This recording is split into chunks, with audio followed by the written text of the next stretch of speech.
Mohamed Sidati, merci d'être avec nous. Vous êtes le représentant pour l'Europe du Front Polisario. On assiste à une escalade de la tension autour de la localité de Guerguerat à la frontière. Le nouveau secrétaire général de l'ONU a exigé que les deux parties se retirent de cette zone contestée. La situation s'est apaisée depuis. Peut-on parler d'un nouvel épisode du bras de fer que se livrent le Maroc et le Front Polisario face au statu quo?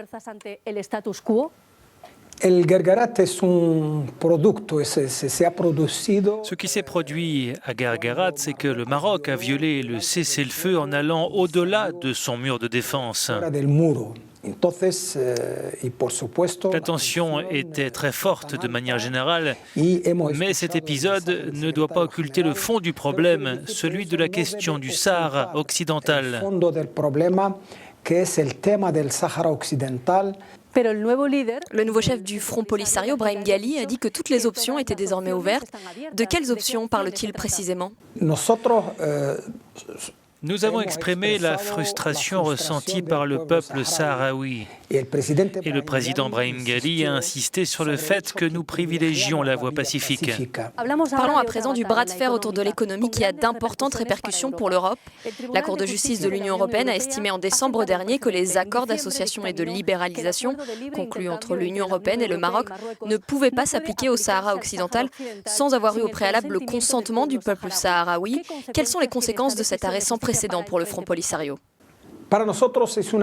Pour nous, c'est une décision très importante. Notre message à l'Europe est le suivant. Nous voulons qu'elle respecte et qu'elle applique cette décision de la Cour de justice de l'Union européenne. D'une part, il est évident que les accords entre le Maroc et l'Union européenne ne peuvent pas s'appliquer au Sahara occidental, car la Cour estime que la région jouit d'un statut séparé et distinct, puisque c'est un territoire en voie de décolonisation. D'autre part, le représentant du peuple sahraoui est le Front Polisario. Concrètement, le Front Polisario a-t-il l'intention d'attaquer en justice n'importe quelle entreprise européenne qui fait des affaires au Sahara occidental sans le consentement du peuple sahraoui? Dans ce cas, nous sommes prêts à aller devant les tribunaux. Ce que nous voulons par-dessus tout, c'est que l'Union européenne, les entreprises européennes, respectent la décision de la Cour de justice de l'Union européenne. Dans le cas contraire, notre arme sera celle de la justice. Une dernière question. La décision de la Cour de justice de l'Union européenne inquiète en Europe. On voit que le service juridique de la chef de la diplomatie européenne, Federica Mogherini, face à la pression des eurodéputés, est en train de chercher des solutions pour inclure le territoire du Sahara occidental dans les accords de pêche avec le Maroc, sans pour autant porter préjudice au processus de paix. Cet accord, comme tous les autres accords, ne peut pas s'appliquer au Sahara occidental.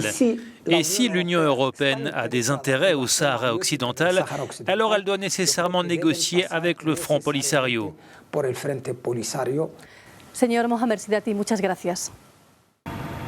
Nous diffuserons dans nos prochains bulletins une interview reflétant le point de vue du Maroc sur la question du Sahara occidental.